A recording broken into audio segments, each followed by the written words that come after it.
मंदिर का उद्देश्य ये था कि महारानी ये चाहती थी कि बुंदेला पैलेस में जब भी मैं उठूं तो इस महल से ही राम राजा सरकार का दर्शन करूं।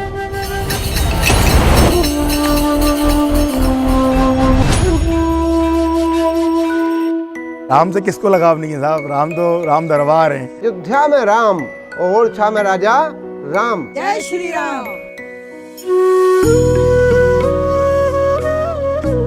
इतिहास, अध्यात्म और प्राकृतिक सौंदर्य को अपने अंदर समेटे राम की नगरी ओरछा में आज हम आ पहुंचे हैं भारत के सबसे विशाल मंदिरों में से एक भगवान विष्णु को समर्पित चतुर्भुज मंदिर में। इस मंदिर के बनने के पीछे की कथा प्रभु राम के ओरछा आगमन से शुरू होती है।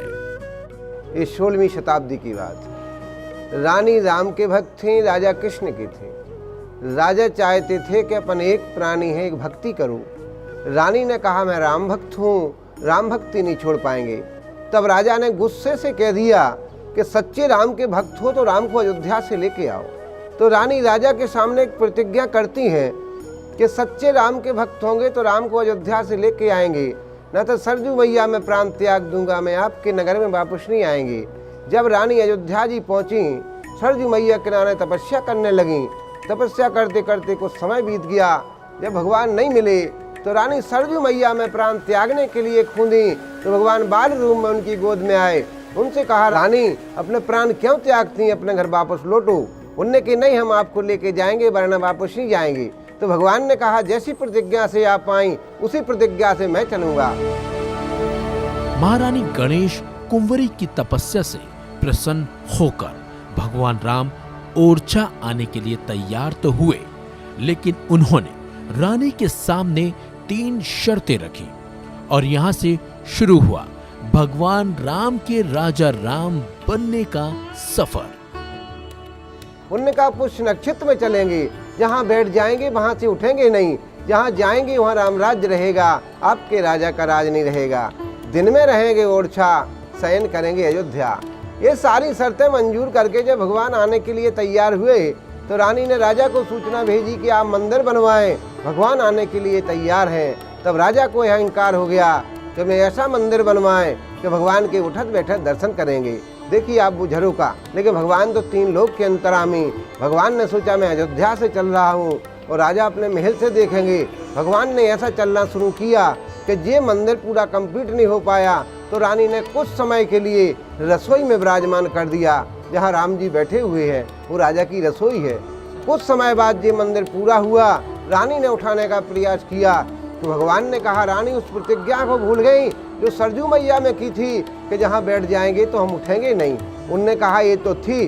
तब रानी ने मंदिर रसोई में बनवाना शुरू कर दिया। अपनी शर्तों के मुताबिक राम राजा सरकार की मूर्ति चतुर्भुज मंदिर के बजाय रानी महल की रसोई में ही स्थापित करनी पड़ी और चतुर्भुज मंदिर अपने गर्भगृह में बिना मूर्ति के रह गया। परंतु कुछ समय पश्चात चतुर्भुज मंदिर में भगवान विष्णु, मां लक्ष्मी और राधा कृष्ण की मूर्ति को स्थापित किया गया। राजा कृष्ण के भक्त थे, तब राजा ने फिर यहाँ विष्णु भगवान, लक्ष्मी जी, राधा, ये कृष्ण भगवान, तो ये चतुर्भुज के नाम से, वो रामलला सरकार के नाम से। वह रानी महल, जहांगीर महल, शीत महल, प्रवीण महल, ये यहाँ का इतिहास है। इसलिए अयोध्या में राम और ओरछा में राजा राम। बुंदेला वास्तुकला और स्थापत्य का अद्भुत नमूना ओरछा का चतुर्भुज मंदिर भारत का सबसे ऊंचा मंदिर है, जिसकी ऊंचाई लगभग 344 फीट है। यह मंदिर इतना भव्य और विशाल है कि यहाँ यात्री आकर अक्सर रास्ता भूल जाते हैं, इसलिए इसे भूल भुलैया के नाम से भी जाना जाता है। वो यहाँ के लोग इसे भूल भुलैया के नाम से भी पुकारते हैं क्योंकि इस मंदिर में इतने कमरे बने हुए हैं इसके अंदर तल पे कि जहाँ पर जाकर के सहज में ही यात्री लोग जो है जाकर के रास्ता भूल जाते हैं। तो चलिए अब जानते हैं कि मध्य प्रदेश की अयोध्या कही जाने वाली ओरछा नगरी के लोग अयोध्या में बन रहे भव्य राम मंदिर को लेकर कितने उत्साहित हैं।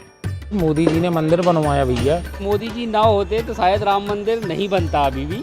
इतने वर्षों से सभी को इंतजार था, तो वो तो उद्घाटन हो रहा तो बहुत खुशी की बात है। जय श्री राम राजा सरकार की जय।